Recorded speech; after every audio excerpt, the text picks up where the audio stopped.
So, after Sunday service, Kuya James requested to go and visit Food Express. Same location, Izay Abatan, Bugyas 90. Izay nakyangan, kaya nagayam ajay, oh. Tapadasan namat ka no ita. Awan isuna gamin di last nga napadas mi ita. So, for the second time. Yan. Pili-pili mo isuna ita da minuda. Awan mo nagbaliw ka dagita minuda. O feel na feel at home, feel na feel at restaurant matirik nan, dagita kakaanak ka nga nagdudurbab si kayo, o. O pidutan dalat tamat dagiti kasta kayat da nga pidutan. Sadar tuman palista. Tas syempre dabayad dagita kung nakarod. Yan. So habang urayin dati order da. Kasta.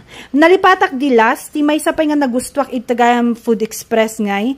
Narigat ti paradaan dita Abatan, Bugyas, no mangangka. Medyo kwati pagparadaan. Nalawat ti pagparadaan da dita si kayo.